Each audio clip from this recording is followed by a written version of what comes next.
Welcome to the Muscle Expert Podcast with Ben Pakulski, one of the world's top professional bodybuilders, an expert on human performance and mindset mastery.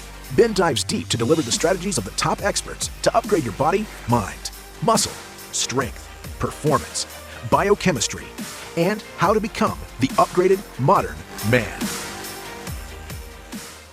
Hey everybody, welcome back to the Muscle Expert Podcast. Today we're going to interview Dr. Mike Nelson, and we're doing the deep dive on metabolic flexibility. So lately I've been talking a lot about the ketogenic diet, and I don't want you guys to get the impression that I am exclusively advocating the ketogenic diet, because that's not the reality. What I'm advocating is a diet that suits you, suits your lifestyle, suits your needs, and allows you to adapt to whatever outcome and goal you're after. So if you're someone who's trying to get a massive amount of performance, a ketogenic diet may not be the best idea for you. I'm really fascinated with the ketogenic diet and all the implications and the possible health benefits and the cognitive benefits, but that doesn't mean I see it as a solution for everybody. So today with Dr. Mike Nelson, we talk about how to create massive amounts or optimal amounts of metabolic flexibility, how to get your body adapted to fat, how and when to incorporate carbohydrates, what types of scenarios would be best for carbohydrate, what types of scenarios would be best for a ketogenic diet.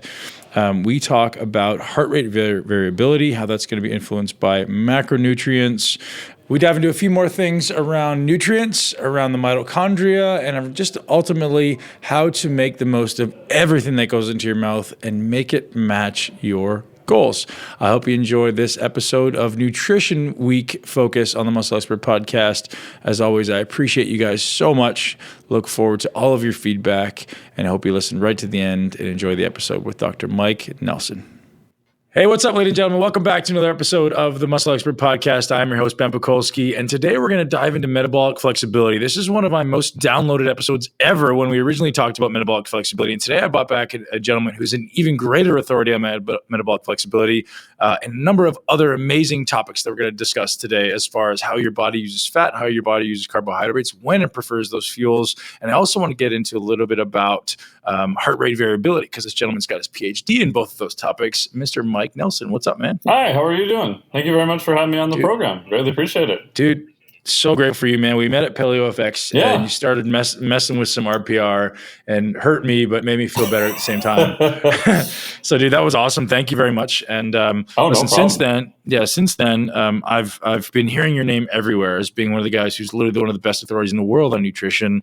And so for that, I was so adamant, like, hey, we gotta hook up and talk about this, because literally when I'm talking about metabolic flexibility, when I'm talking about biochemistry, your name always comes up. Thank you. That's man. And people are like, you got to talk to this guy. So myself and all of my listeners are very grateful for the information you're about to impart on us. Yeah, I'm excited to do it. Yeah, man. So first of all, I think it's important that we just start with a clear definition of metabolic flexibility as someone at your level would articulate it. Yeah. So how I explain it real simply is there's all this debate, which we'll get into, about, what's the best fuel? Is it carbs or is it fat? And then you've got accessory ones like, lactate and ketones and stuff like that. But metabolic flexibility is basically how well does your body use carbohydrates? How well does your body use fat? And again, we'll get into the specific conditions for that. And then how well does it switch back and forth between those two fuel sources, right? So the body is very much a dynamic system, is always kind of changing. So it also pays respect to the ability to change back and forth between those two different fuels when needed. One of the first questions that comes up for me all the time is, what are the factors? Like, will your body actually just stop using fat for fuel, or is it just more of a shift to using more carbs as fuel? And what are the factors that are going to influence that most? Like, is it obviously eating more carbohydrates? We always have them present. Your body will use more carbs because it's there. But is there such a thing as maybe it's insulin resistance, or what are the things that would cause your body to just be way less effective at using fat for fuel? Yeah, so that's a good question. And if you look at the research, right, so you open most physiology textbooks, even to this day, they'll say that, okay, at rest in a fasted condition, so insulin is low, and we come into the lab, we hook you up to the metabolic cart, right? We put the little tube in your mouth, you breathe into it, and it'll tell you what fuel you're actually using at that time. So all the physiology textbooks say, okay, that's the time that your body is using fat. And that is true But if you look at the research that's done, so Godecki did some of that, Helges did some of that, I did one of the studies, you find that it's highly variable, meaning that if we just grab people off the street, we throw them in the lab, we stuff them on a metabolic cart at rest or just very low intensity exercise, how well they're actually using fat will vary from about 20 to 93%, meaning that their ability to use fat is very variable from one person to the next.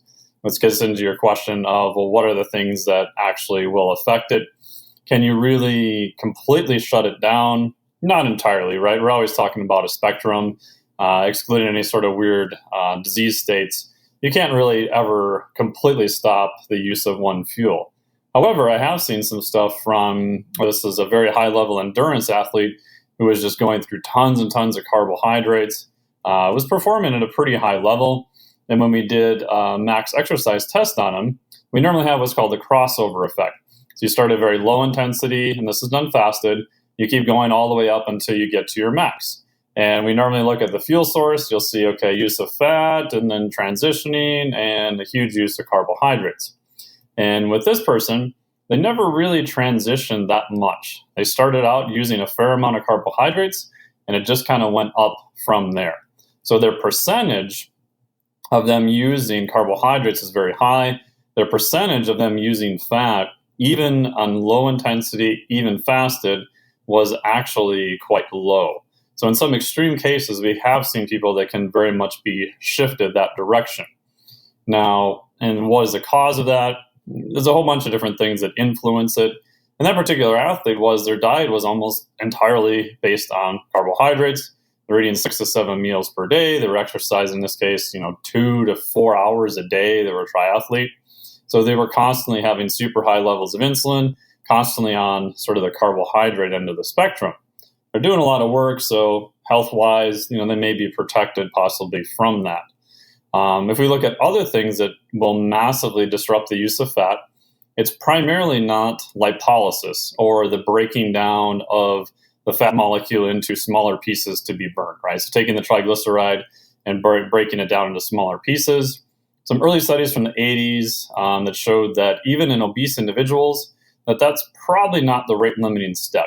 The rate-limiting step is how well can you burn those fats or fatty acid oxidation.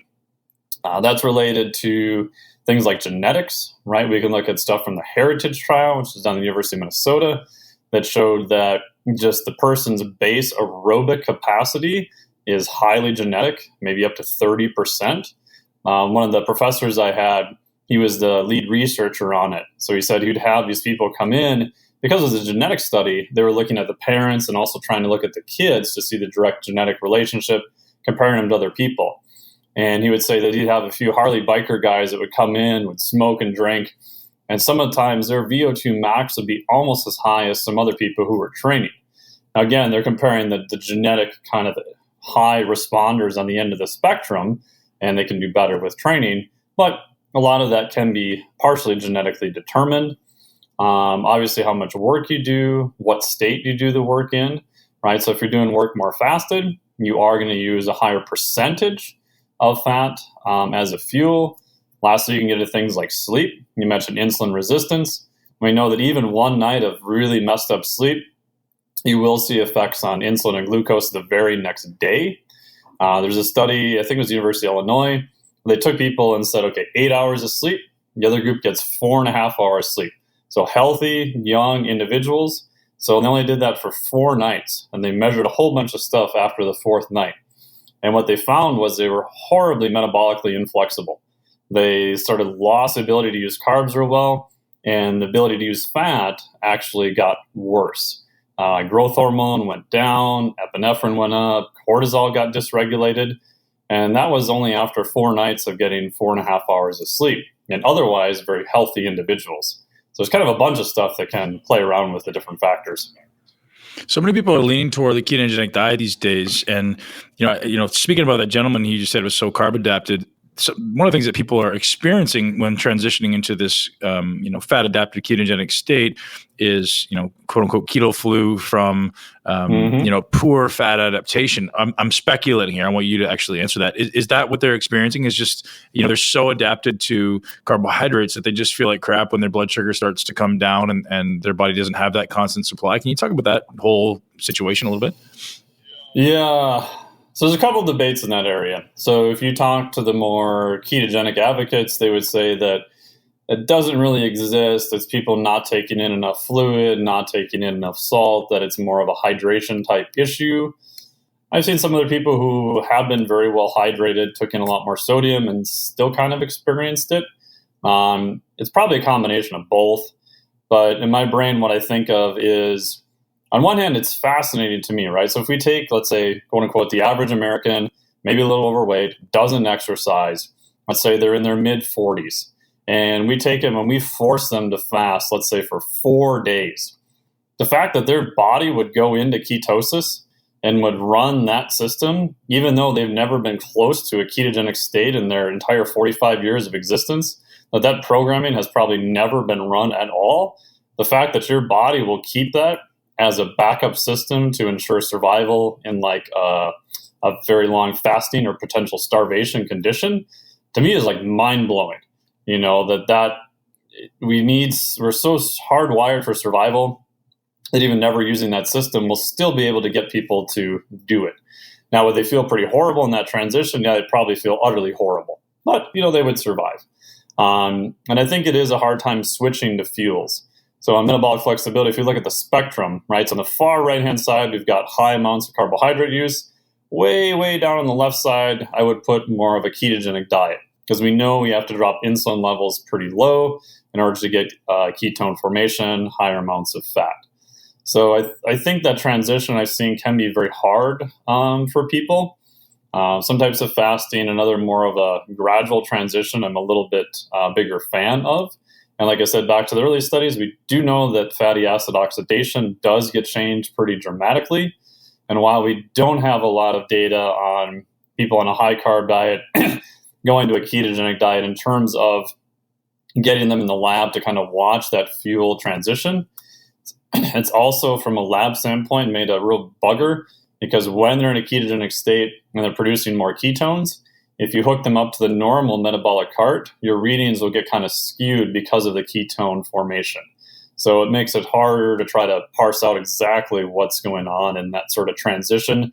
And we just don't have a whole lot of data on that yet. Super interesting. So before we start talking about, the best way to kind of mitigate that transition adaptation phase, I'd like to start talking a little bit about what we talked about before we got on the call. Certain scenarios where, people are attached to one type of diet or another, right? Everyone jumps on a camp and goes, hey, you should go high carbohydrate, you should go low carbohydrate, you should go vegan, you should go whatever, carnivore.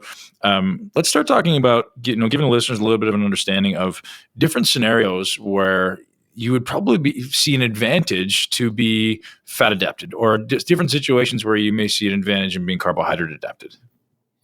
Yeah, I think that if I have an athlete that comes to me, my first question is, what are you trying to do? My second question is, how much do you care about your health? Because if you're an elite athlete trying to get to the highest 1%, your health at some point, sadly, is probably going to go down. And that's, a personal decision that, when they cross that threshold, that they kind of have to make and decide. I think you can do a lot of things to stay very healthy and still get to very high levels of performance. But if we go back to, okay, well, what is the sport you're trying to do? So I'll then look and say, okay, what are the fuel demands of the sport you're doing? You come to me and say, hey, I want to be a top CrossFit competitor, for example. I want to do a sport that's very glycogen dependent, and you're doing multiple training sessions, so very high stress. A ketogenic diet to me would be the worst thing ever, right? Because you're removing the main fuel that you're trying to use in order to perform. And we know from multiple studies that if you look at power output, that carbohydrates are by far the best fuel for that. Now it gets a little bit trickier. So you say, if you're like a strongman competitor, probably more on the carbohydrate side. And people say, well, what about like marathon runners? They use a lot of fat. Again, what level are you at? If you're a top elite marathon runner, there's a study done where they blocked almost all use of fat temporarily, and they burned almost entirely carbohydrates. So very little performance drop. However, if you said, hey, I just want to run a marathon because I think it's something that's on my bucket list that I want to accomplish. Oh, and by the way, I want to lose a little bit of fat too. I don't care about my times. I just want to run fast enough where they don't kick me off the course and I can finish.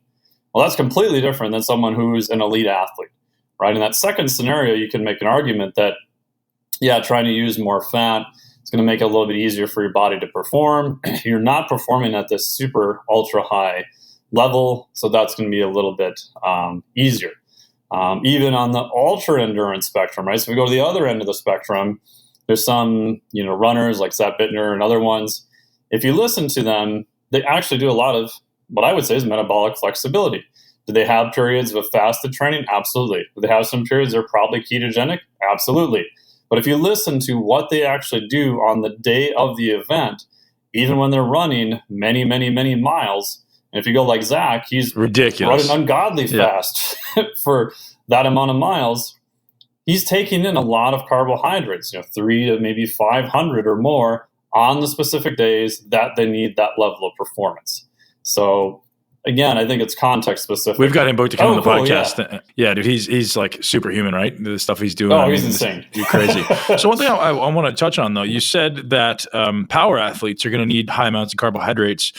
So I'd like to talk about that. So even people who are say people who are powerlifters doing 1 to 3 reps most of the time, are you still in the camp of like, hey, you need high amounts of carbohydrates, even though it may not be into the energy system of glycolysis or tell me about that. Like, let's teach the listener about that. Yeah. So that's, I would say, one of those areas where we're not really sure, right? So if you talk to like Dom D'Agostino, who's been on your show, awesome guy. I've been to the gym with him down in Florida. And, he does a lot of very low rep training, very strong guy, generally very ketogenic, and it works well for him. But if you train with him, you'll also notice that his rest periods are also pretty long, and he doesn't do a lot of rep work. And his physiology, he can get away with that and be fine.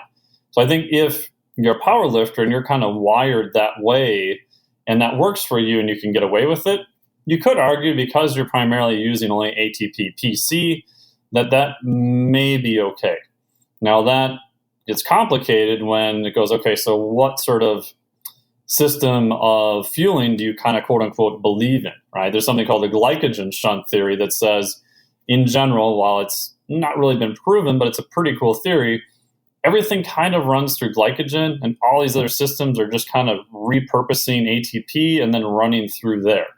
So if you're kind of in that camp, you'd say, well, maybe those people could be a little bit more enhanced by using more carbohydrates. Debatable, right? Because I think it's the rest periods and how often you have to do it. It also gets into how much volume are you going to perform, right? So if your back off work is all, 10 to 15 reps, now you're not really in the ATP PC classically per se then either. So I think you could make an argument for some type of powerlifting that may work okay, especially if they're very worried about body composition. It's not where I would have people start, but I've had 1 or 2 that have kind of played around with it a little bit. Anecdotally, it appeared to work good for them, but I'd say in my experience, they're kind of not the norm per se. Now, how much can we shift this stuff? So here's my experience. I've been doing a ketogenic diet for about 30 days. I wouldn't say it's strict keto because my protein's relatively high, but I'm in ketosis every day, low level ketosis. And I noticed my power output to be at least as good as it's been before. Obviously my ability to sustain my work capacity is substantially diminished, but I don't challenge it. But I'm curious, like how much can I train that? So if I, let's say right now I'm living in the 5 to 7 rep range, and let's say I see 0 decrease in performance whatsoever, no drop off. Even my ability to perform work over time, I think, is extended. I'm doing it completely fasted. I do 3-hour workouts and I feel no drop off in performance through the entire workout relative to what I'm used to on a carbohydrate diet. So let's say, is it possible for me to start training?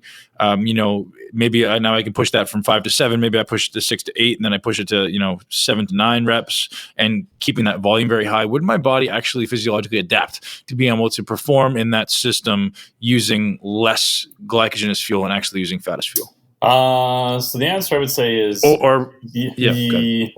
yes, to some degree. So if we look back at the classic crossover theory, the 50-50 point, right, where you're burning, let's say, 50% carbs and 50% fat, just as a simplistic example, we do know that crossover point is plastic, meaning we can push it further to the right, we can push it further to the left. Now, what we also know on the extremes is if we take someone and we put them on a hardcore ketogenic diet and we measure their power output, we know that in general, all the studies show that it goes down.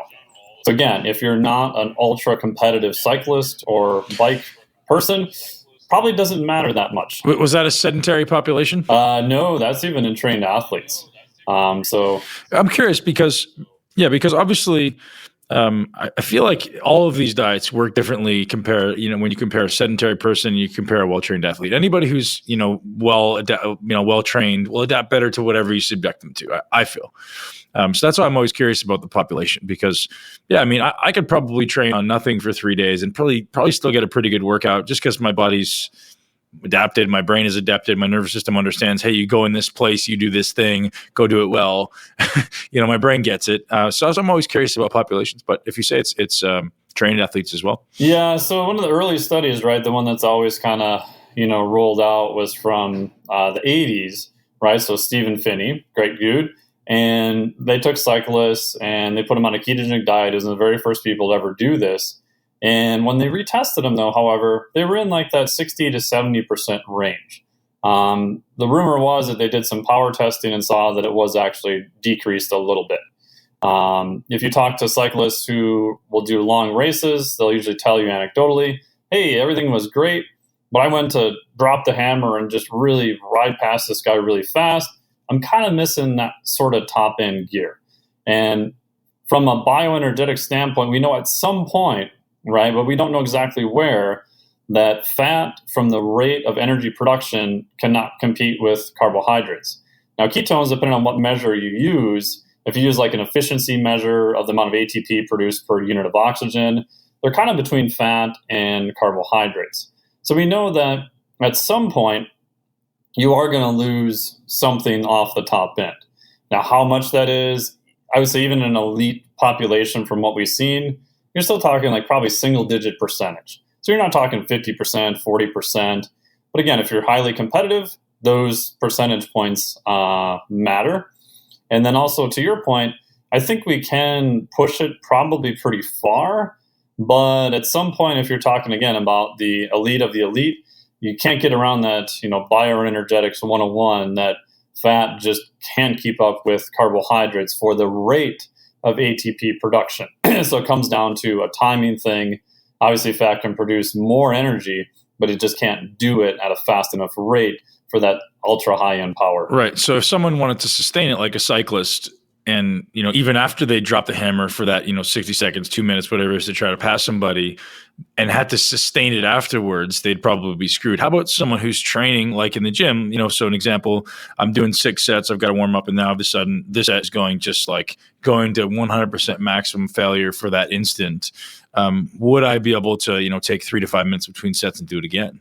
Yeah. As far as ATP production. Yeah. So there's 2 limits on that, right? So one of the limits is how much stored glycogen do you have? And one of the kind of the misconceptions of a ketogenic type diet, and these are people who are in, we'll say, a caloric surplus to make it simple for now, that, oh my God, your glycogen just goes to 0. No, it actually doesn't. Your body can make glycogen out of all sorts of different things. Jeff Volek did the FASTER study, ketogenic adapted athletes, and they did show that glycogen levels were pretty darn good. Now, the next question is, okay, how well can you access that glycogen? How well do you have that high-end carbohydrate metabolism? And what we do know is that on a ketogenic diet, because carbohydrates are pushed really low, we see changes in what's called the PDH enzyme, so pyruvate dehydrogenase. It's kind of like it's sort of the gatekeeper to glycolysis. It's a rate-limiting step in how well and fast you can use carbohydrates. Now, how much that changes, like I've talked to Dom D'Agostino about this, we don't really know. Some people maybe have different regulation of that. Some people may add a few more carbs back, and maybe that enzyme kind of normalizes very fast. But in the studies, if you have someone on a very hard ketogenic diet, they initially thought, okay, we're going to do that. And we're going to measure performance in high intensity exercise. And it was kind of impaired. So then they thought, okay, glycogen, they need glycogen because we know carbs are for ultra high energy production. 2 days before the race, we'll just give them a crap ton of carbohydrates. We'll refill their glycogen. They'll have an increased use of fatty acid use. Maybe they burned a little bit of ketones in the past. Boom, race performance is going to be freaking amazing. Woohoo, we created freaks, yay for us. And what they found was, nope, performance wasn't increased. They're like, well, wait a minute, what's going on? Oh, we probably didn't give enough carbohydrates. So let's stick needles in them. Let's look at muscle biopsies and let's look at glycogen levels. They do that. Nope, glycogen levels are just fine. What they find is the PDH enzyme had actually downregulated. And so they had enough fuel, they had enough substrate present. But because that time period is so short, right? 2 days was not enough time to give that enzyme time to get back to normal. And so they kind of lost a little bit of that high end. What's interesting, though, is so people are like, okay, well, can we do something else to keep someone super fat adapted, but we want kind of high levels of carbohydrates for race performance, and we want to have glycogen stores maxed out? Well, what would we do?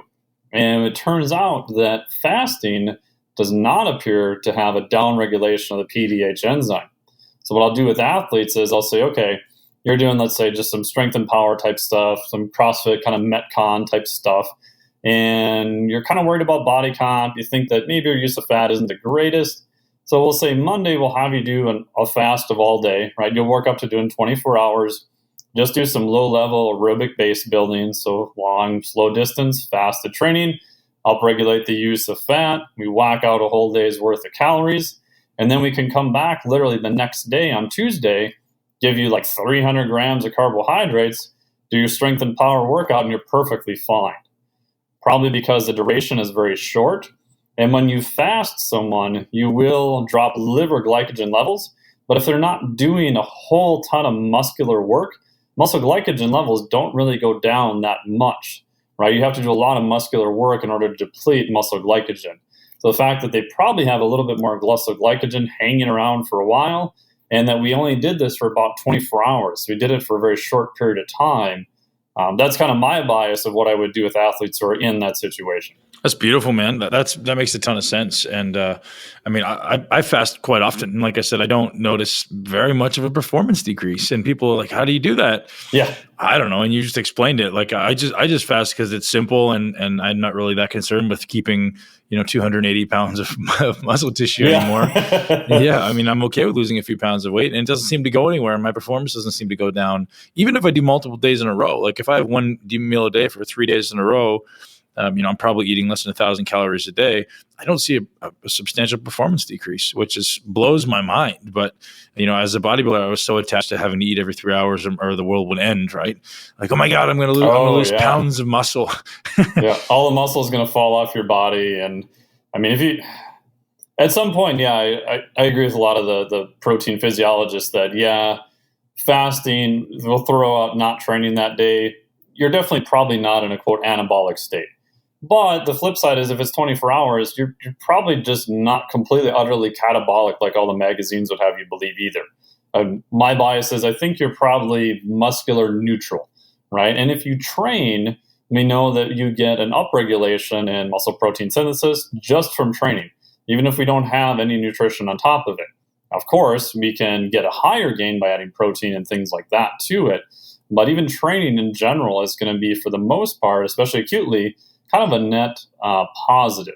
Now that breaks down if you get into starvation studies and hypocaloric states and a whole bunch of stuff like that. But over the very short period of time, right, training is going to be still considered an anabolic type event. Hey guys, I interrupt this podcast to bring you a message from the MI40 Nation. So my business has been teaching thousands of people around the world how to build their greatest body. And it's a really linear conversation with this metabolic flexibility piece, right? So all we're trying to do is optimize your training for your body. It's not about having one specific way to do it. It's not, hey, this is Ben's way of training. This is just biomechanics. This is just the correct way of executing for your body. And that's what we're really good at. So people watch me train. People watch other powerlifters, other bodybuilders, other athletes train on YouTube, Instagram, wherever you happen to be watching. And you see these people train, and you go, gosh, they have great body. I should be doing what they're doing. And the reality is that's not the right paradigm. The correct paradigm is learn what's best for your body. We all have different structures. We all have different limb lengths. We all have different size rib cages, different size clavicles. And all these things can massively influence exercise selection and exercise setup. So in a program I recently created called Hypertrophy Mastery, I'm going to teach you everything you need to know to master your body, and not just the best exercise to pick, but most importantly, how to set up for your body and how to look for what I call bottlenecks, which is just where it's going to break first. So once you've learned how to set up and execute these things, the next and most important thing is stability. Because if you're not creating massive amounts of stability, you can't contract muscles hard. And make no mistake about it, hard contraction, massive amounts of force output is absolutely necessary to build any amount of muscle. So if your only solution is working harder to gain progress and build muscle, you're probably fighting a long, hard road of pain, injuries, and lack of the true results that you're after you deserve. So check out hypertrophymastery.com and join the MI40 Nation Mastery Program now. Enjoy the rest of the show. So with the massive, I wouldn't call it a resurgence, but with the massive emergence, I guess, of ketogenic dieting, it seems like everybody I speak with is in some way trying to get themselves into a ketogenic diet or fat adapted. Can you talk about some of the ways of trying to mitigate the amount of time, shorten the amount of time between, being relatively carb adapted to being maybe more metabolically flexible or fat adapted? Yeah, so as I mentioned, the spectrum I view is right in carbohydrates, and then fat adaptation, and then ketogenesis probably on the far end. So people misconstrue that, okay, I want to be more fat adapted. Oh, I got to do a ketogenic diet. Not necessarily. You may not have to go that extreme.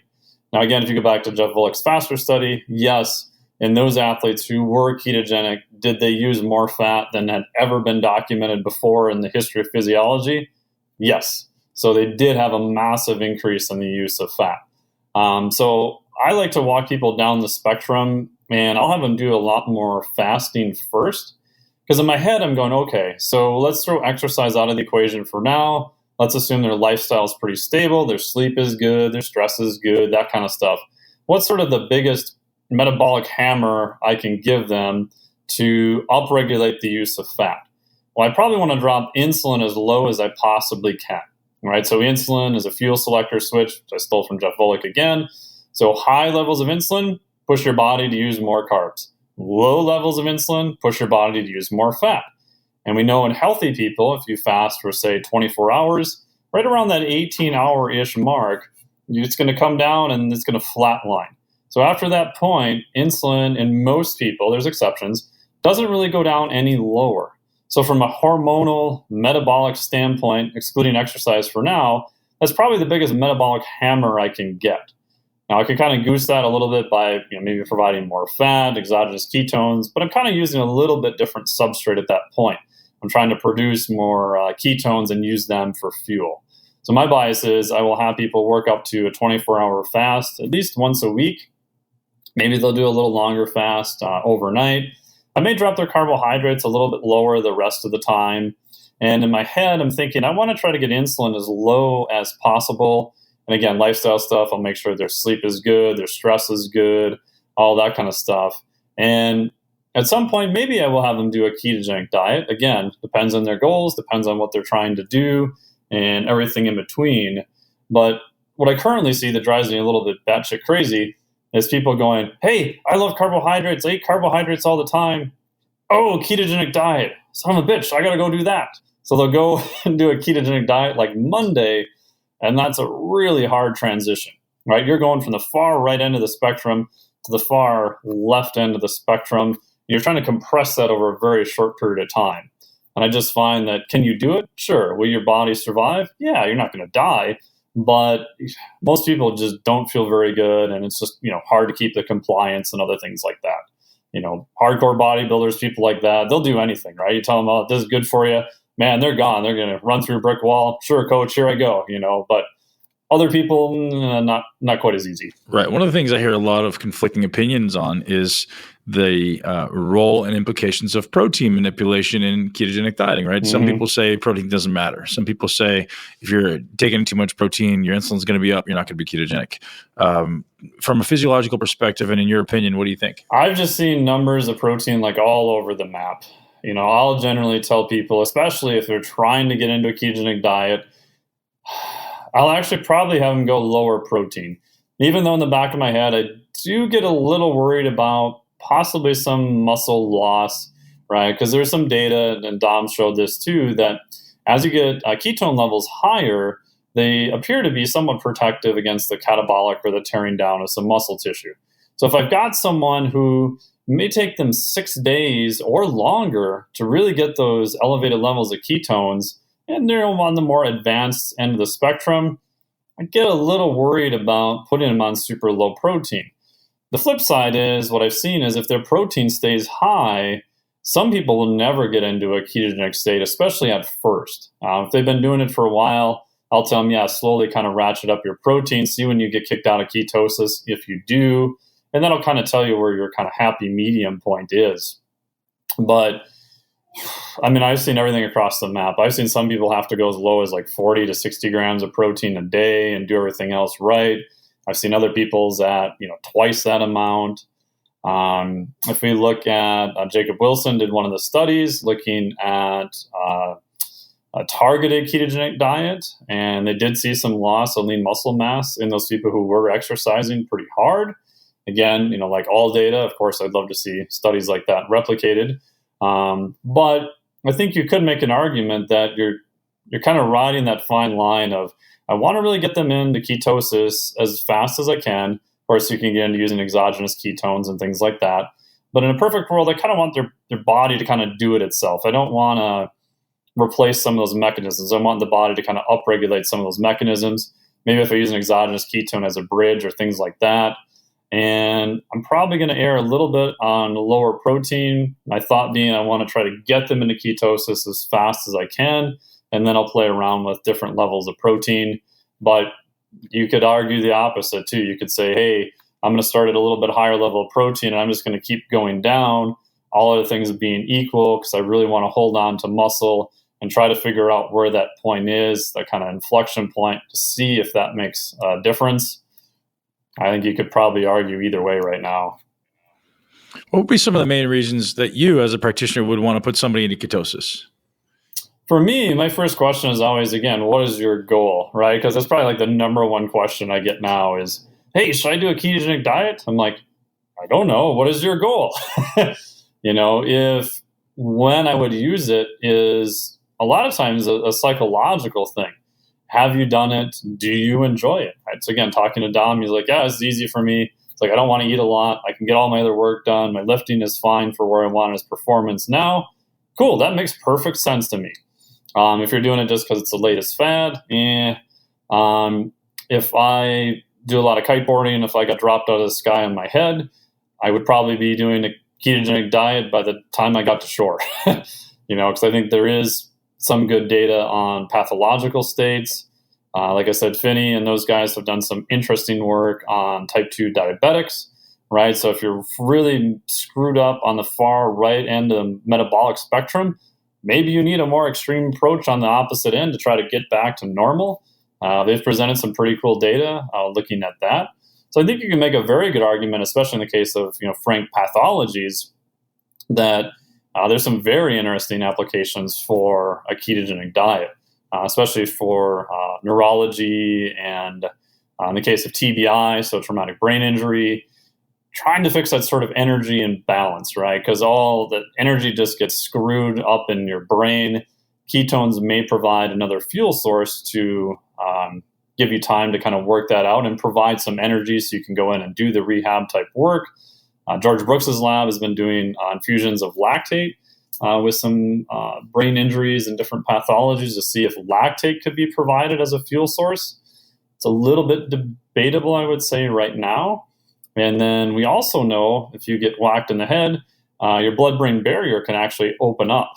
And now you've got everything else flooding into the brain and all sorts of issues that make inflammation and everything else worse. That's very interesting. I mean, obviously, we're aware at some level of the benefits of, to brain health of ketones, but it seems like that's a very untapped area of study, and it's very, very curious. I'm very curious to see where that goes. Yeah. One thing I want to ask.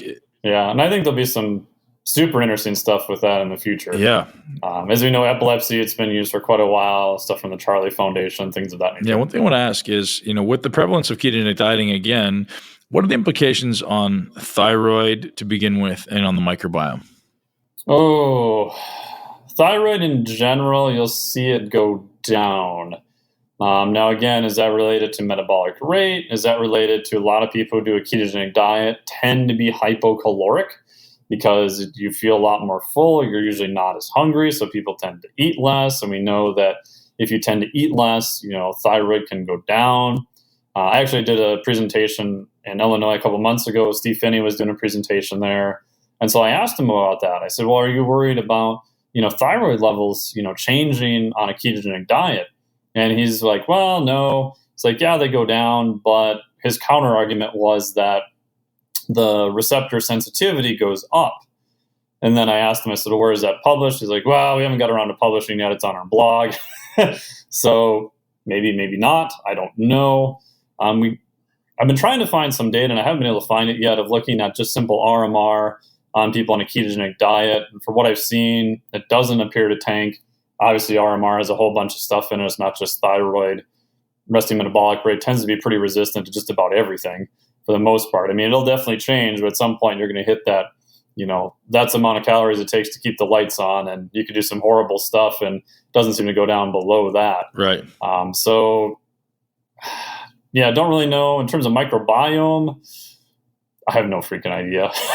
I mean, I don't think anybody does. And that it seems like everybody's taking a guess, right? I know that. Yeah. I mean, they did a study with a guy, I can't remember his name. He went over to Africa and did a microbiome study, and his microbiome started changing within 24 hours. Now, is that beneficial? Is it not beneficial? I don't know. My gut feeling is that the microbiome is way more plastic than what we think, meaning that its ability to change is probably very, very high. And in pretty much every system we've ever looked at in physiology, we always underestimate the plasticity of it. Right? So we used to say years ago, not that long ago, that the amount of neurons you have after you develop, that's all you get. They don't regenerate, they don't change. And now we're like, that's just utter crap. That's just been proven to not be true at all. Neurogenesis keeps continuing. So my gut feeling, pun intended, is that, no pun. Yeah. that it'll probably change quite a bit. I think the bigger question is that quote unquote a positive? Is that a negative? I mean, I talked to my buddy, Dr. Michael Ruscio, on this a lot. But we don't even know what normal really is. We kind of have a good idea of what abnormal is in some pathologies, but it's all pretty new yet. So, and that's not my area of expertise. So subjective based on your environment, based on your food. Like it's just your bacterial colonization, right? It has to be subjective unless you grew up in the exact same place and with the the exact same diet. Yeah, it's going to change. And I would love to see a study on people like myself. I know you do a lot of traveling too, of looking to see if they stay in a healthy state, does that add to the diversity of their microbiome, and is that a benefit? Again, my bias is if we can expand physiology in terms of capacity, in terms of fuel source, in terms of diversity in microbiome, in terms of exposure to different temperatures, right? So physiologic flexibility. You go from very hot to very cold and still function normally. Like not give yourself hypothermia, don't give yourself heat stroke. Don't be stupid. But can you kind of push out those boundaries of our physiology? And I think you will be healthier because of that. But direct data, there's some. But you got to realize, like we're the most coddled.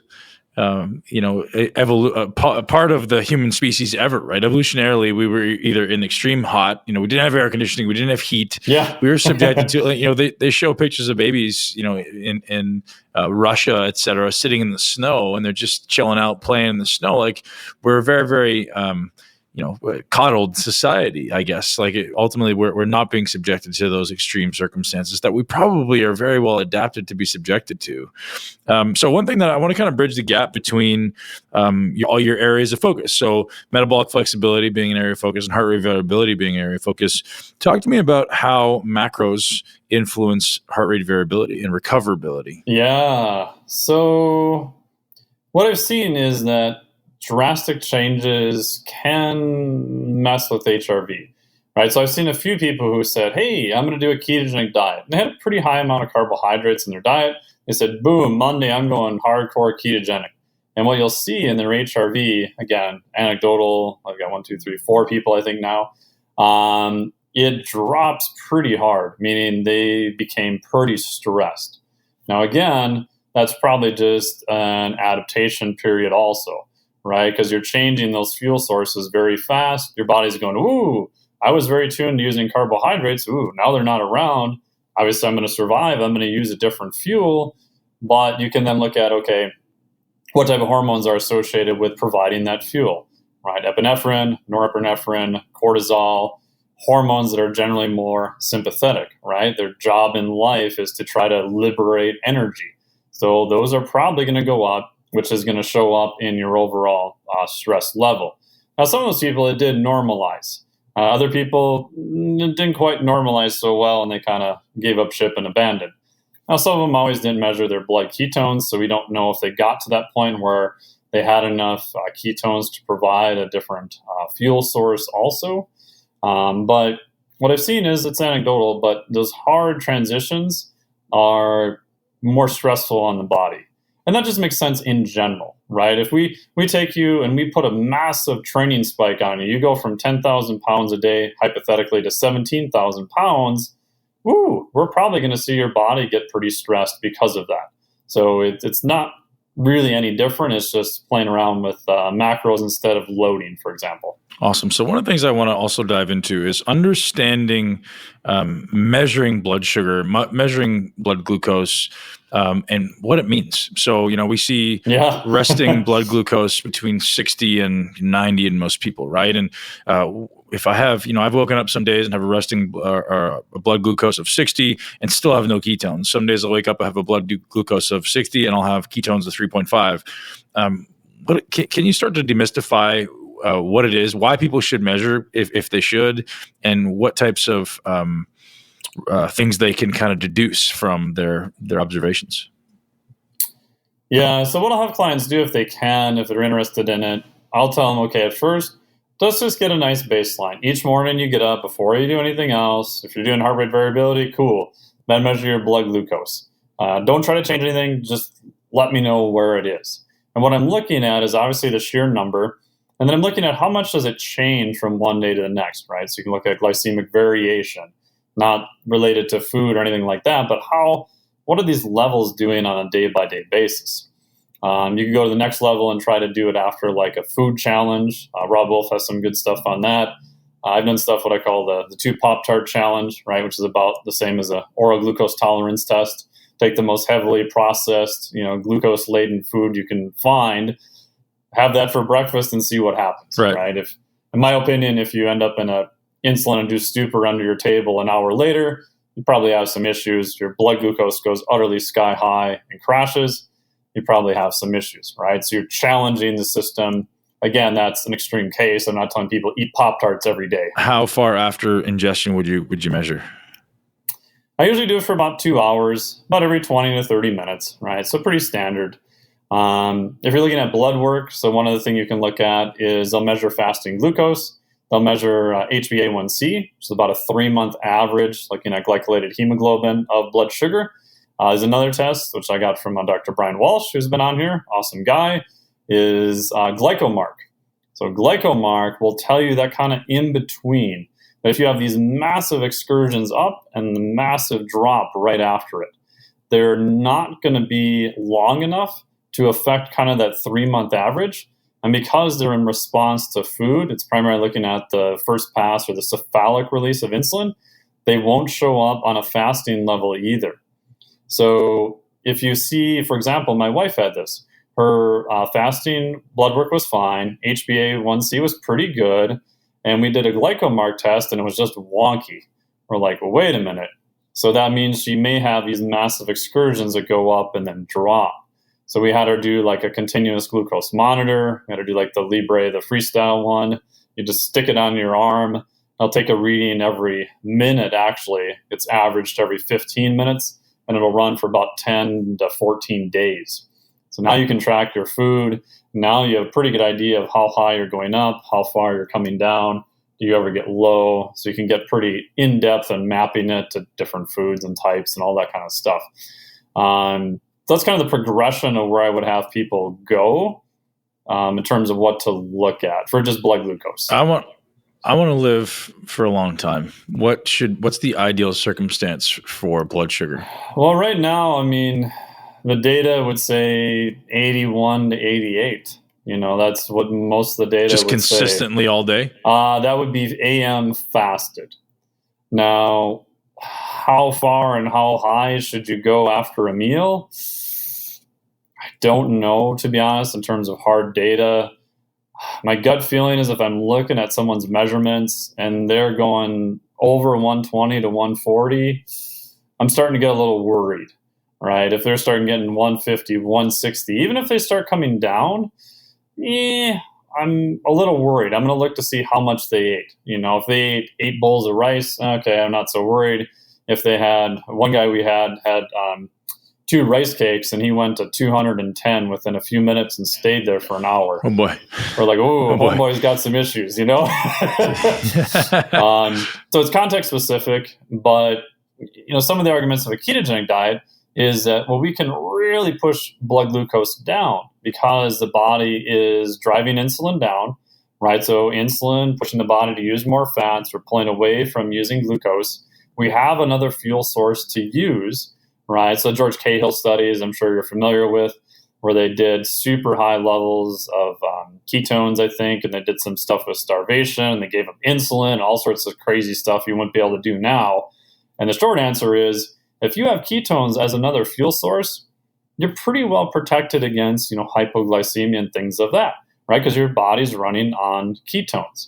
Now, if you take the next step and say, well, do we need to be that extreme to really push blood glucose levels that low in terms of longevity? I don't know. My gut feeling is I don't think we need to push them that low. I would look at AM levels, and I would look at what is the response to a challenge, just like other things, right? How well do you do under extreme physiologic stress, right? So if we give you 100 grams of carbs, can you handle that okay? Can you dispose of it and get back down within a normal level? Right? If we really perturb your physiology, kind of the first level would be, are you robust, right? Can you handle that and not break down and fall apart? Second level would be, are you anti-fragile? Meaning the more we do that within a set confine, do you actually get better now, right? And we know that if you kind of stay within that eustress model, we give you just enough stress, like training, right? Give you just enough stress so that you get better, but we don't go too far. Over time, you become more anti-fragile. Those stressors actually make you better able to handle future stressors, not just resistant. You're actually changed your physiology and become better because of it. And that's the one thing I do wonder about a ketogenic diet, is that I think on the carbohydrate end of the spectrum, you're kind of losing some stuff there. And if you never go there in your physiology, you could argue it probably doesn't matter that much. But I get worried about some people who do a ketogenic diet and then go super high carbohydrate and then try to go back to a ketogenic diet again. And when they go super high carb, I've seen some data where they're not able to handle it well at all. So instead of becoming anti-fragile, bodybuilding cheat days, basically, you're seeing sky high. So like when I did a continuous glucose monitor, I'm like, I'm going to test the shit out of this thing, right? I'm going to see what's going on. So, I'd have 2 Pop-Tarts for breakfast, then 2 Pop-Tarts and then 2 cookies. And I'm not doing this every day, but I'm like, hey, where's kind of the limit on an acute sense? And in general, it was pretty good. Never really went over 140 even after that.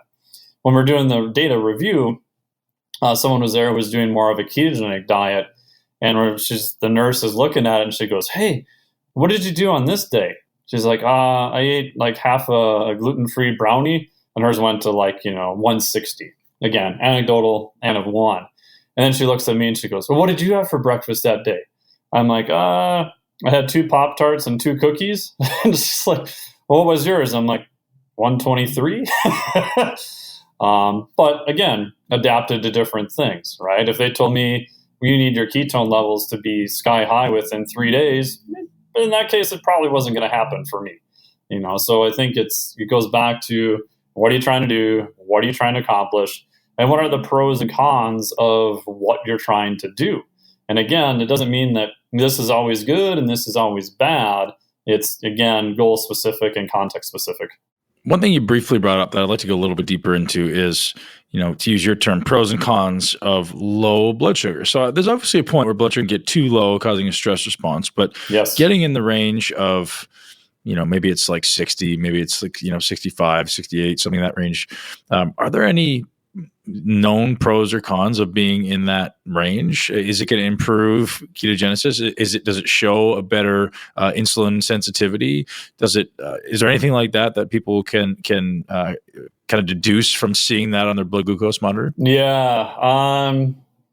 Boy, did that get messy. So a couple things, and it's a good question, right? So it's like, okay, so if you keep driving lower and lower, do you get more benefit from that? I tend to think that most things in physiology are very nonlinear, right? So if you get lower and lower, if you drop your blood glucose from 80 to 70, do you get an increase in longevity? I don't know. My gut feeling is maybe, but probably not a lot. If you go from 110 to 90 or 110 to 100, yeah, I think that's definitely going to be a pretty big, payoff, right? So if you start getting in the physiologic range, I think you're going to be better. If you start going more than that, maybe not. And in terms of insulin resistance, what you'll see in people who are ketogenic, you can have a non-pathological insulin resistance at the muscle level, which is like, holy crap, what the hell does any of that mean, right? So you go, okay, if I'm blood glucose and I'm flowing around in your body and there's not a lot of it there, okay, we've got some other ketones present, cool. The brain is running the show. The brain says, cool, I like ketones. I'll use some ketones. But blood glucose is very limited. If it's very limited, do I really want to drive it into the muscle? Probably not. I want to spare it for the brain. So if I make the muscle more, quote unquote, insulin resistant, which it actually is, glucose is not going to want to enter the muscle as well. It's going to spare it because it's flowing around in the bloodstream. And it's going to go more to the brain. Now, if you were to test that muscle, you'd say, yes, it's insulin resistant, but we don't really see any frank pathologies with it, right? We do take it out. We don't see high levels of ceranamides and other things that tend to be hallmarks of really screwed up insulin resistance at the muscle level. So I think I always have to be careful with insulin resistance because is it something that happens? Absolutely. But in someone who's ketogenic versus, say, following the standard American diet and not exercising, again, those terms are used the same, but those are two completely different conditions, right? I think one, if you take the muscle out, you don't see much detrimental effect because it's a fuel partitioning effect. The other one we do, and we see this with intramuscular triglycerides. So it used to be called, you can look up the athlete's paradox, where initially they said, oh my gosh, we took this muscle tissue and look at all these fat droplets around it. Holy crap, we test these people and they're very insulin resistant. These triglycerides are screwing up the whole show. And there was data to support that. We got a bunch of athletes, especially more on the endurance spectrum, take the muscle out, look at it and go, oh shit, look at all these intramuscular triglycerides. But their insulin mechanics are pretty damn good, right? So the theory is that those droplets are actually being used and that there's a fuel turnover being run through them all the time, and they don't appear to have as deleterious effect in athletes compared to someone who's not athlete. Even though if you took the snapshot of the muscle, right, the physiology not in motion, you put them next to each other, you go, well, son of a bitch, they look the same, right? But their actions are actually different. So that I always try to keep that in mind because we tend to want to look at a snapshot and find a condition and then go, oh, this has got to be like we found this over here. but you're not seeing the whole picture, right? You're just seeing that snapshot in time, and that may not tell you enough about the underlying physiology. So you got to dig a little bit deeper. Fat adaptation. Can you talk a little bit about, the process of, maybe it's, I guess we've kind of touched on it very well with nutrition, but talk about some of the environmental or exercise options to start accelerating the fat adaptation process. Like, is it the type of thing where you want to start depleting the muscle of glycogen? Is it the type of thing where, I don't know, maybe you want to put your body under stress or minimize stress or optimize sleep? Or let's talk just what are the known variables of increasing fat oxidation? Yeah, so sleep is a big one, as we talked about already, right? I've seen just massive changes in someone's blood glucose by just getting them to sleep more and just getting their stress under control. Pretty big changes. So those aside, if we have a healthy person, I would have them do fasted exercise.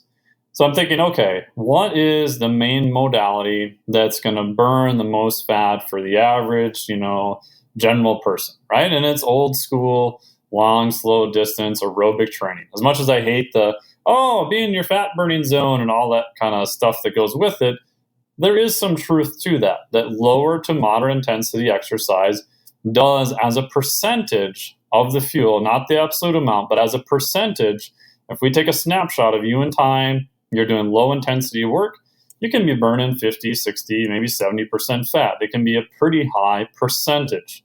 So from a modality of exercise, that's where I'm going to go to first. And then we go back to our friend insulin. Okay, if you're fasted, right, insulin levels go down. We're pushing you more towards the use of fat as a fuel. So what it looks like is maybe Monday was a weight training day. Like I'll do a Tuesday, Thursday, maybe Saturday. Get up in the morning, first thing, do a run, do something on the rower, go swim. I don't really care much about the modality. I will use a filmophatone, a 180 minus your age. So not 220, but 180 minus your age. So if you're 40 years old, 180 minus 40, your max heart rate is about 140. Now that gets you an approximation there. And I will actually strap some heart rate monitors on people because some people at first have no idea how high their heart rate is or anything like that. So I'm trying to get an idea about where they're at. You could restrict them to nasal-only breathing. You could do the old school talk test, things of that nature. But I'm trying to get them not to be super high intensity work on that. If you go the next step after that, so the first thing in the morning, liver glycogen is going to be low, insulin is going to be low. You can get into a bunch of studies that have looked at like train low, compete high, right? So you had mentioned about muscle glycogen levels. If we take a muscle and we deplete it of glycogen, and then we do another work set after that, we see some very cool adaptations in the muscle in terms of even carbohydrate use, increased fat use, increased transporters of fat, CD36, all sorts of different things. The pro is, we can get some pretty cool adaptations from it. Do we know, do they actually transfer to performance? A handful of studies done on that are like almost split down the middle.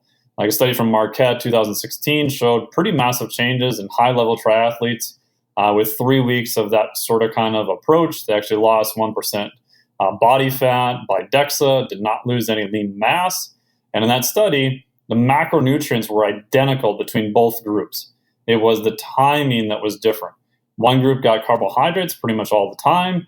The other group purposely depleted muscle glycogen and then slept on a low condition and then did some more muscular work the next day. The big downside to all those studies is that is incredibly stressful if anyone has ever done it, right? So what it looks like in practice would be, okay, fast, go to the gym. We're going to have you do like you've done wind gates before or some type of horrible high-intensity work, and you're going to repeat those a lot. You're going to feel like you want to die. And we're trying to get, in some of the studies, muscle glycogen to maybe 50%. 40% is probably the lowest we can get anyone. Maybe go away, have a little food, not a lot of carbs, sleep on that low muscle glycogen condition. Hey, come back to the gym tomorrow and we'll kick the snot out of you again and do something again. So that second session, that next day, you are now exercising a muscle under low glycogen conditions. And acutely, your performance is going to suck and you're going to hate life. Your RPE is going to be through the roof. If you continue to do it, your immune system gets impacted, all sorts of things. But if you do it just right in advanced athletes, there's some data that you can get. We know for sure molecular adaptations. Do they translate into performance? We're still trying to tease all of that out. But that's on the extreme end of the spectrum from an intervention standpoint of what you can do. How much does mitochondria and mitochondrial health play into this metabolic flexibility equation? A lot. You can look at it as, I think there's been a lot of really good stuff on we want more mitochondria, which I agree with. We're starting to see, I think, better data now that we want healthier mitochondria. And if we take a systems approach, we want to be able to see the whole system be able to change its type of fuel selection.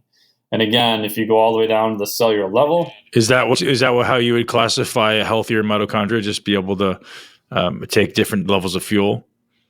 How would you classify healthy mitochondria? I would say probably yes, but that gets a little bit trickier, right? Because you get into fat, for example, can only be used aerobically. Carbohydrates, paradoxically, can be used aerobically and anaerobically, right? And you get into other fuels and different things like that. So, yeah, I think that's part of it. But if you get down at the molecular level, it gets, I think, messy. I don't really know what in the lab would be a good marker for that. So maybe if you get like Andy Galpin or someone on here who's definitely more in the hardcore molecular side, he'd be able to tell you. So great. Now, I don't know the answer. Yeah, that's all right. So the reason that's a good question, though. The reason that came up was because we didn't really touch on any supplemental influences on metabolic flexibility, insulin resistance, and fat oxidation. Can we talk about that? Yeah. So on the fat end of the spectrum, I've been kind of sorely disappointed with anything that increases fat oxidation, to be honest. I've looked at all sorts of stuff.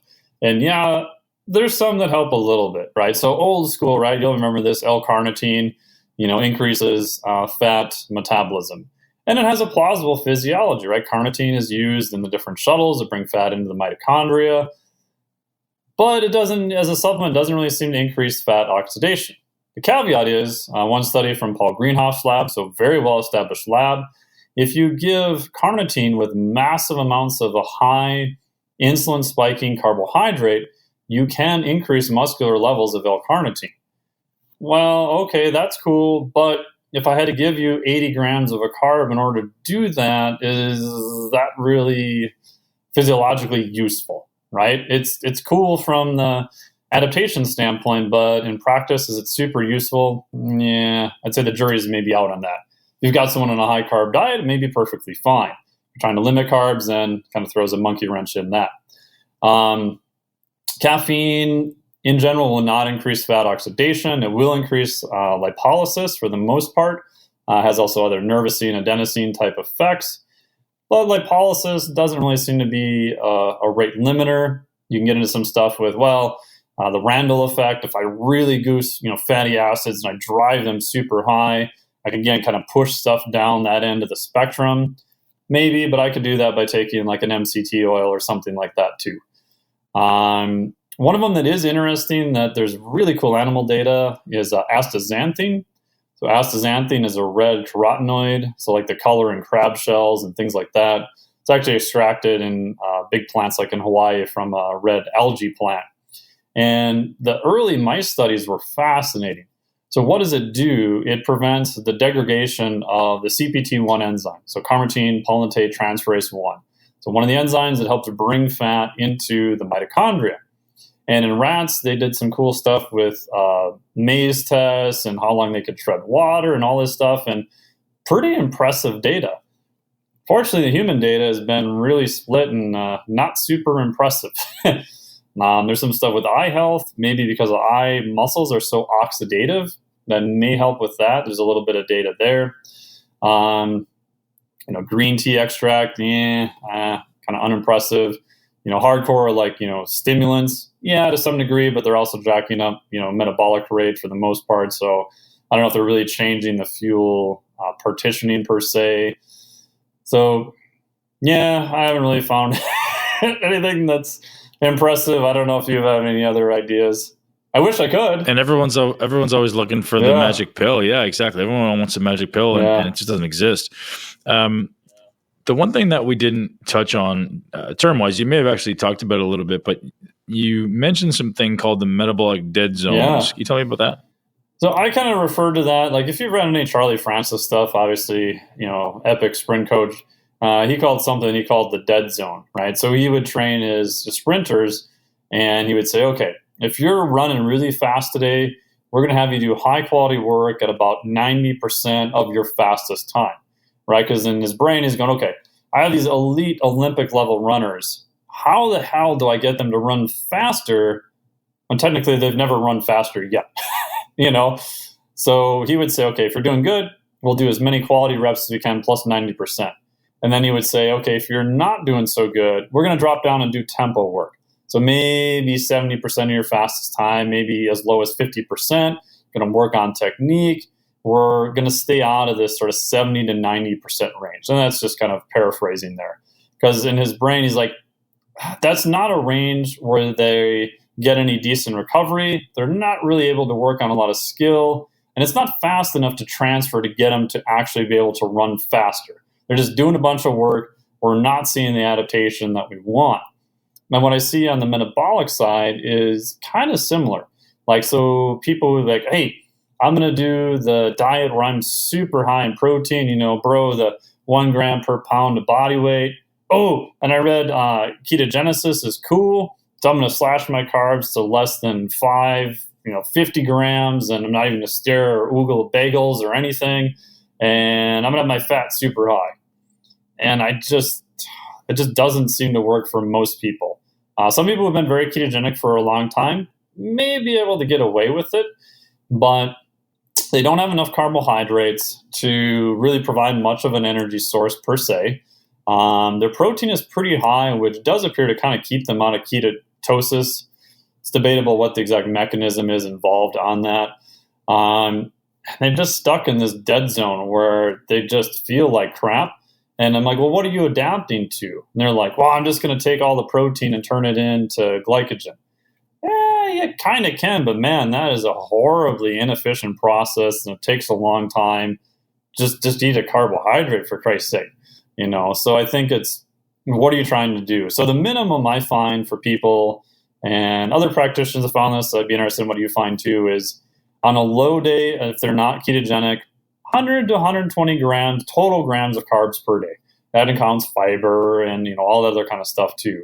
I just find if they start getting into that 60 to 80 to 90 grams per day, man, it's just not enough to really give them enough carbs to do much. And it's usually too high that kind of prevents them from getting into the ketogenic range.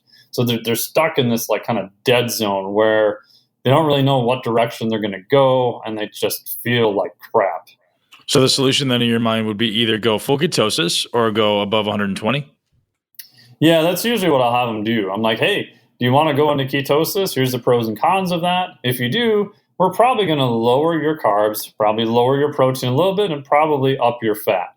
If you're like, no, I don't want to do that, okay, we can leave your protein a little bit higher. We may drop your fat and then push you to 100, 120 grams of carbs. Try to get you out of that area. If you're using carbs a little bit better, at least enough energy to feel a little bit better. Yeah, it makes a lot of sense, right? I mean, I think a lot of people are afraid of going no carbohydrate and afraid of coming in and out because there's always, that God, am I going to feel like crap? My body's going to be confused. Because when you're in ketosis, you feel amazing and you know it, right? Like you don't have to eat, you're not hungry, you feel awesome. When you come out of ketosis, you know it because your body, when you feel good for a few minutes when you've eaten carbohydrates, and then 3 hours later, you're like, shit, I'm hungry and tired and I have brain fog and I feel like shit.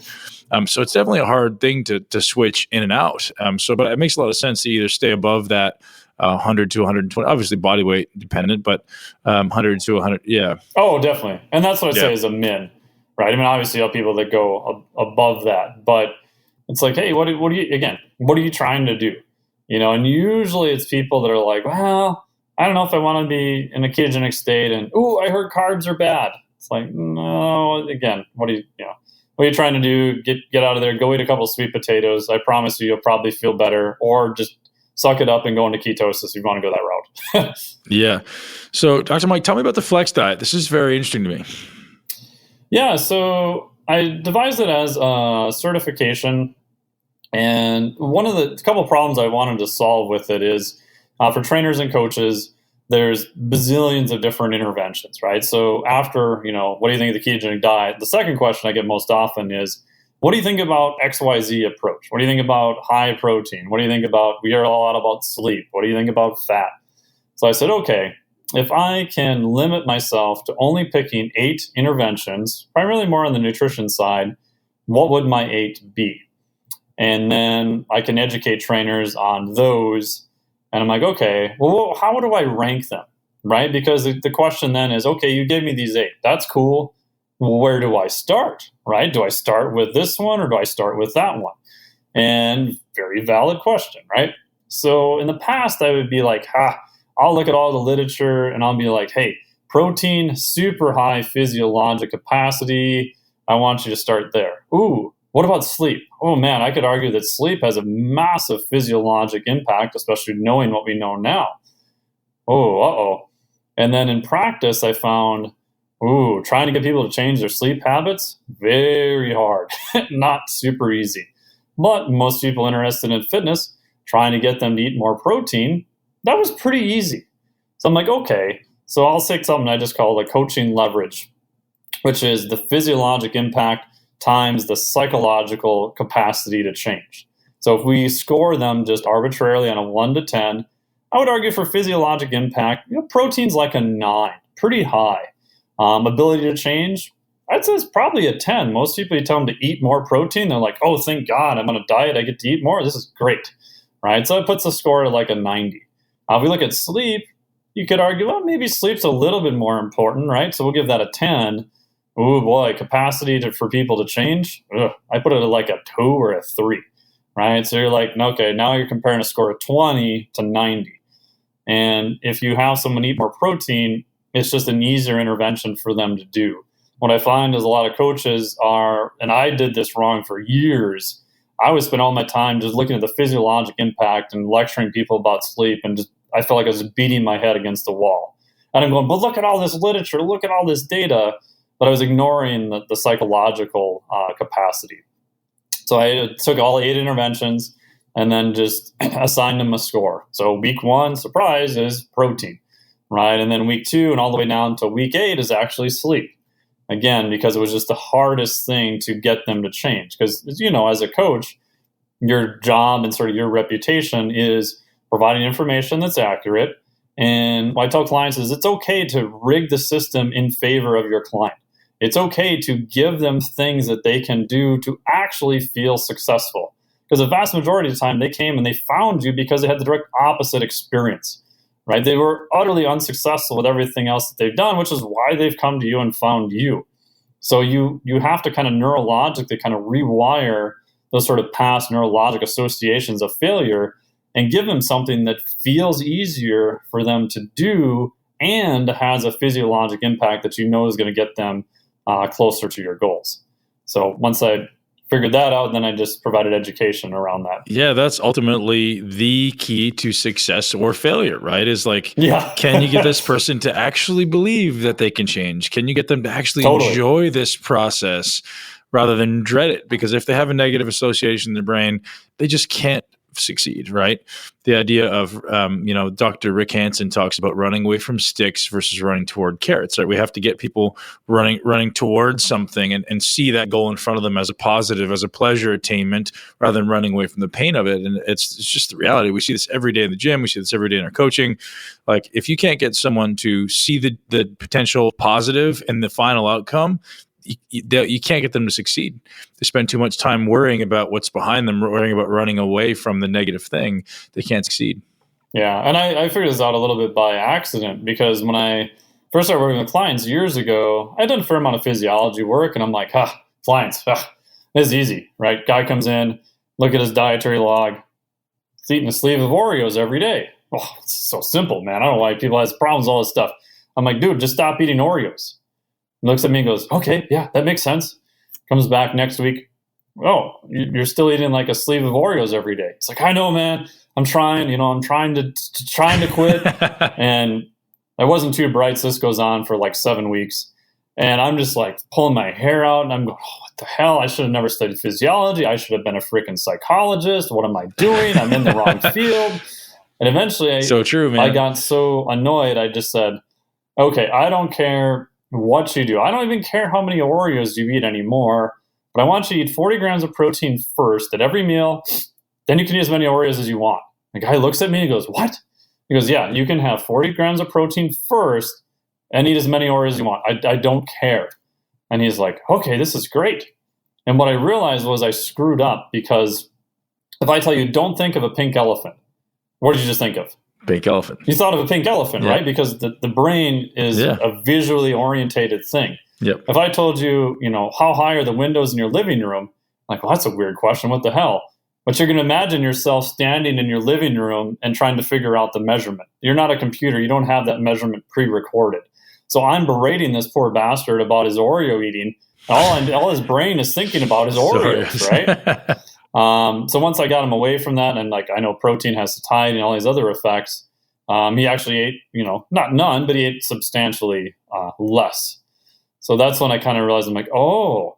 So I went into the more neurobiology route, not psychology. I'm like, okay, so how does the brain think? How is it wired?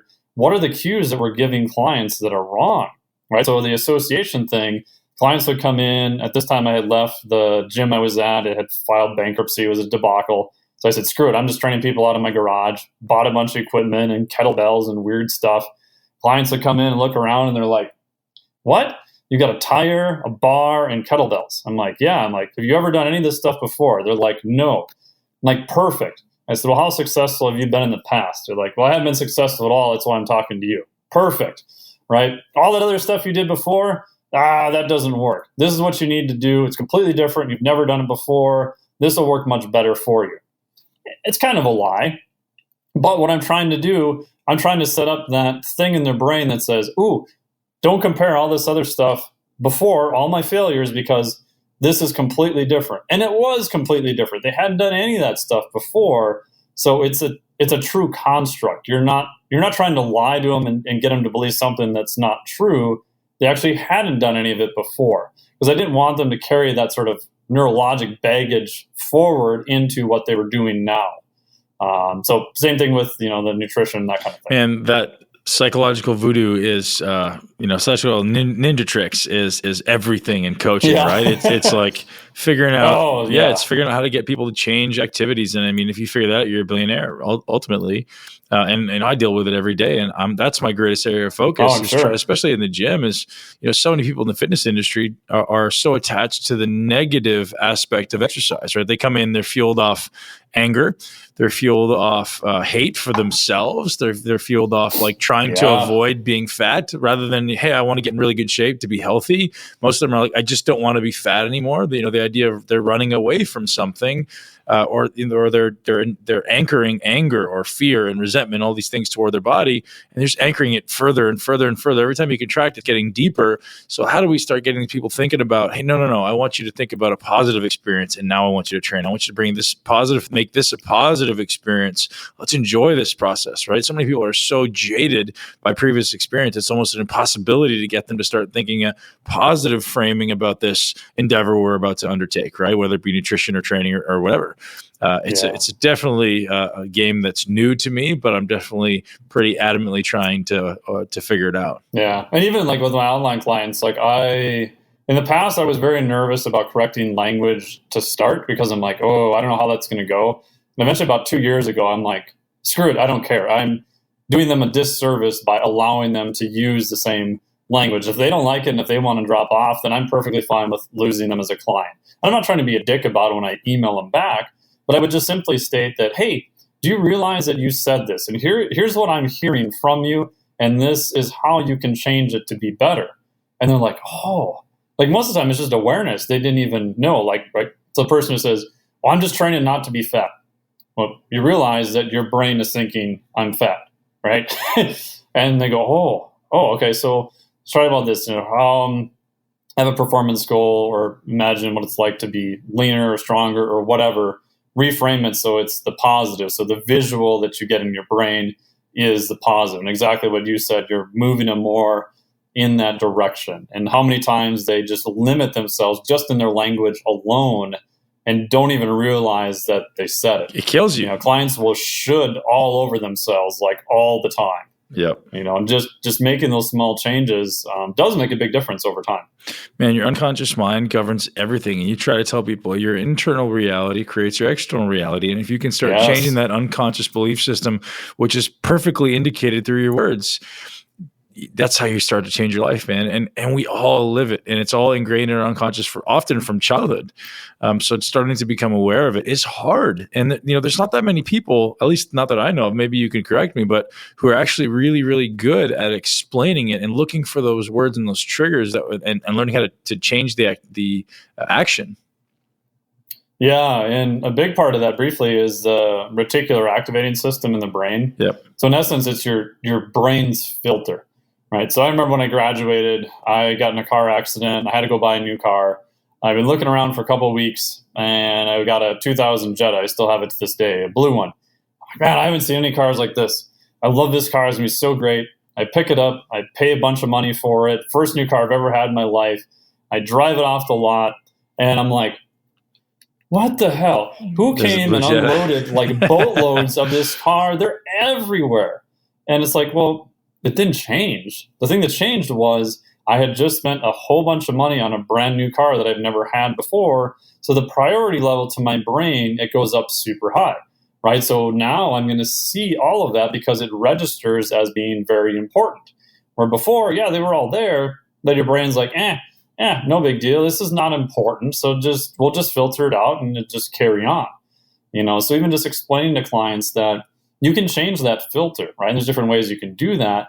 And that will also then allow things into your subconscious that you hopefully want to be there, and try to change the things that you don't. Because at the end of the day, right, so the Maslow stuff, you want to be unconsciously competent.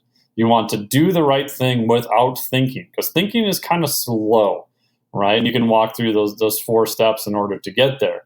But you want to make sure that it's the right thing. Right, which is why I stopped playing golf, because I did enjoy it, and I was just getting worse. Right, so I'm literally now becoming unconsciously incompetent. Right, I'm developing a bad habit.